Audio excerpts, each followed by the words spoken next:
மக்களே, நம்ம BYD கார்ல ஒரு சேலஞ்ச் வந்து நீங்க பண்ண போறோம். என்ன சேலஞ்ச் வந்து பாத்தீங்கன்னா, இப்ப நம்ம வண்டியோட ரேஞ்ச் எவ்வளோ அப்படின்னு வந்து பாத்தீங்கன்னா 450 கிலோமீட்டர் தான் போவோம் அப்படின்னு வந்து காட்டுது. கிட்டத்தட்ட 95% சார்ஜ்ல தான் இருக்குது. இப்ப நான் போக வேண்டிய இடம் தொயாமால இருந்து டோக்கியோ வரைக்கும் போறேன். கிட்டத்தட்ட அதுவே வந்து பாத்தீங்கன்னா 450 கிலோமீட்டர் வருது. ஸோ நெக் டு நெக்கா வந்து வரப்போகுது. இதை சார்ஜே போடாம போய் சேர்ந்துட முடியுமா டோக்கியோக்கு அப்படின்ற சேலஞ்ச் தான் பார்க்க போறோம். நம்ம காரோட பேட்டரி 95% 447 கிலோமீட்டர் போவோம் அப்படின்னு காட்டுது. ஆனா நம்ம போய் சேர வேண்டிய தூரம் 452 கிலோமீட்டர் நம்ம போய் சேரணும். வண்டியை 70 கிலோமீட்டர்ல செட் பண்ணிட்டு க்ரூஸ் கண்ட்ரோல் ஆட்டோ பைலட்ல வந்து போட்டுருக்கேன். இந்த வண்டியை பொறுத்த வரைக்கும் ஆட்டோ பைலட்ன்றது நீங்க லேனை வந்து மாத்திக்க முடியாது. ஒரே லேன்ல செட் பண்ணி விட்டீங்கன்னா அது பாட்டு போயிட்டே இருக்கும். இந்த 450 கிலோமீட்டரும் இதே கண்டிஷன்ல தான் வந்து வண்டி போக போகுது. வண்டியில ஏசி போடலைங்க, ஜன்னலை திறந்து விட்டு தான் வண்டி எடுத்துட்டு போனேன். ஏன் அப்படின்னு வந்து பாத்தீங்கன்னா 100 கிலோமீட்டருக்கு 10 கிலோமீட்டர் நம்ம ஏசி போடுறதுனால வந்து குறையுது.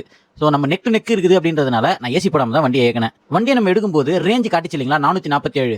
அந்த மோடு வந்து பாத்தீங்கன்னா ஸ்டாண்டர்ட் மோட் அப்படின்னு மோடு இருக்கு. அதுதான் ஒஸ்ட் கேஸ் சினாரியோ.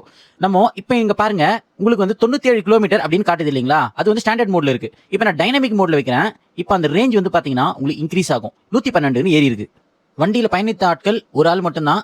6 மணிக்கு மேல லைட்டும் ஆன் ஆயிடுச்சு. நைட் 11 மணி வரைக்கும் நான் வண்டியை ஏற்கனேன். உங்களுக்கு ரீஜெனரேட்டிவ் பிரேக்கிங் வந்து ரொம்ப அருமையா வந்து செயல்படுது. அதாவது டிசென்ட் அப்படின்னு இல்லைங்களா, கீழ் நோக்கி செல்லும்போது வாகனத்துல உங்களுக்கு அந்த பிரேக் மூலியமா உங்களுக்கு பவர் வந்து அருமையா ஜெனரேட் ஆகுது அப்படின்றத வந்து பார்க்க முடியுது. இப்ப வண்டியோட ரேஞ்ச் பாத்தீங்கன்னா 100 கிலோமீட்டர் ரேஞ்ச் காட்டுது. 21% உங்களுக்கு பேட்டரி இருக்குதுங்க. நம்ம போய் சேர வேண்டிய தொலைவு எவ்வளவு இருக்கு அப்படின்னு நம்ம பார்த்தோம்னா உங்களுக்கு 65 கிலோமீட்டர் நீங்க போய் சேரணும். வண்டி எடுக்கும்போது 447 கிலோமீட்டர் ரேஞ்ச் காட்டுச்சு. போய் சேர வேண்டிய தூரம் 455 காட்டுச்சு. எப்படி இந்த மாற்றம் வந்துச்சு அப்படின்னு பாத்தீங்கன்னா அதுக்கு 2 காரணம் சொல்லலாம். ஒன்னு வந்து ரீஜெனரேட்டிவ் பிரேக்கிங் உங்களுக்கு நல்லா வேலை செஞ்சிருக்கு அப்படின்றது ஒண்ணு. ரெண்டாவது உங்களுடைய வேகம். நீங்க ஒரு 80-90ல போயிருந்தீங்க அப்படின்னா கண்டிப்பா இந்த ரேஞ்ச் வந்து உங்களுக்கு ரொம்ப கம்மியா இருந்திருக்கும். நீங்க நடுவில் எங்கன்னா சார்ஜ் போடுற மாதிரி தான் இருந்திருக்கும். வண்டியினுடைய பேட்டரி உங்களுக்கு 10% தொட்டுடுச்சுங்க. அப்போ வந்து பாத்தீங்கன்னா உங்களுக்கு அலர்ட் கொடுக்க ஆரம்பிச்சிருது. இப்போ நம்மளுக்கு வந்து 49 கிலோமீட்டர் ரேஞ்ச் இருக்குதுங்க. இப்போ நம்ம போய் சேர வேண்டிய தொலைவு எவ்வளோ அப்படின்னு பாத்தீங்கன்னா கிட்டத்தட்ட ஒரு 12 கிலோமீட்டர் தான் இருக்குது. ஸோ இந்த ஒரு கண்டிஷன்ல நம்ம தாராளமா போய் சேர்ந்துட முடியும்.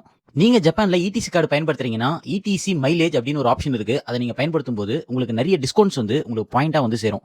நீங்க தவறாம அதை பயன்படுத்திக்கோங்க. இப்போ நம்ம ETC டோல்கேட்டை விட்டு வந்து பாத்தீங்கன்னா கீழே இறங்கிட்டோம். போய் சேர வேண்டிய தூரம் 2.2 கிலோமீட்டர் நம்மளுக்கு இருக்குதுங்க. ஒரு வழியா நம்ம இப்போ வீட்டுக்கு வந்து சேர்ந்தாச்சுங்க. இப்போ நம்மளுக்கு எந்த அளவுக்கு பவர் கன்சப்ஷன் ஆயிருக்குது, நம்மளுக்கு எவ்வளவு செலவாச்சு அப்படின்றத நம்ம டீட்டெயிலா பார்க்க போறோம். இப்போ நான் இன்ஜினை வந்து ஆஃப் பண்றேன். இப்போ வந்து பாத்தீங்கன்னா கடைசியா 39 கிலோமீட்டர் ரேஞ்ச் நம்மளுக்கு பேலன்ஸ் இருக்குதுங்க. வண்டியை நம்ம எடுத்ததுல இருந்து எங்கேயுமே நிறுத்தல. டிரைவிங் டைம் பாத்தீங்கன்னா 7 மணி நேரம் ஓட்டி இருக்கிறோம்.